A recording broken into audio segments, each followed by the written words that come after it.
Petit Coyote et le sirop d'érable. Il était une fois un petit Indien qu'on appelait Petit Coyote.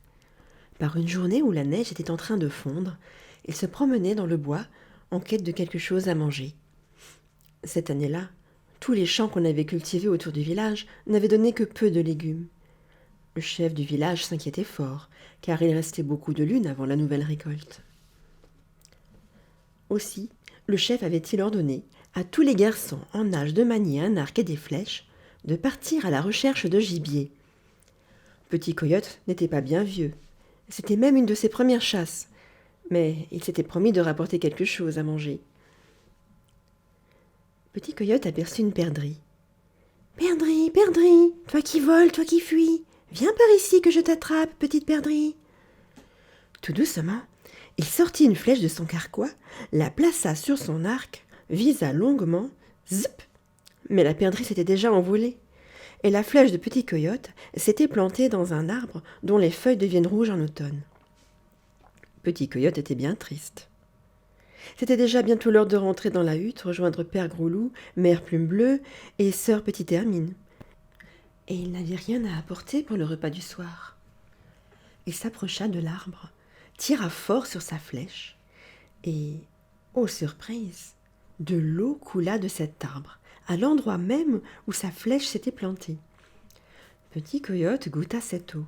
Elle était délicieusement sucrée.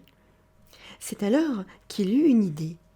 Vidant son carquois de ses flèches, il recueillit le plus qu'il pouvait de cette eau sucrée. Et voilà Petit Coyote, tout heureux sur le chemin du retour. Quand il arriva dans son village, le repas du soir mijotait déjà dans la plupart des huttes.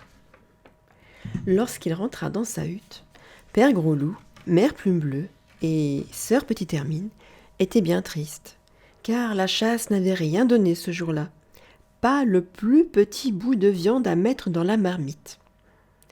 Mère Plume Bleue avait quand même allumé le feu, et l'eau de la marmite chauffait sur les pierres brûlantes. Tous les yeux se tournèrent vers lui. Apportait-il quelque chose à jeter dans la marmite ? Petit Coyote était fier.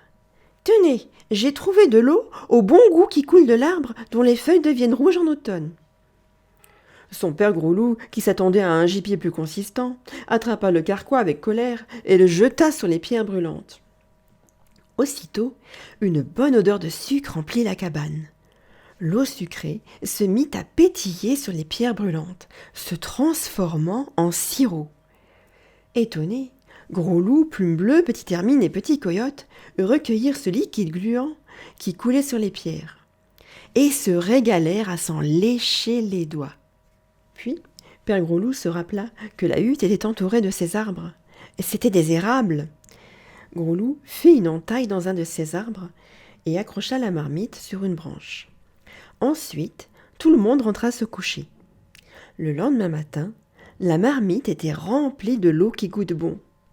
Mère Plume Bleue l'apporta dans la hutte. Les voisins s'approchèrent pour savoir quelle était cette odeur nouvelle si agréable.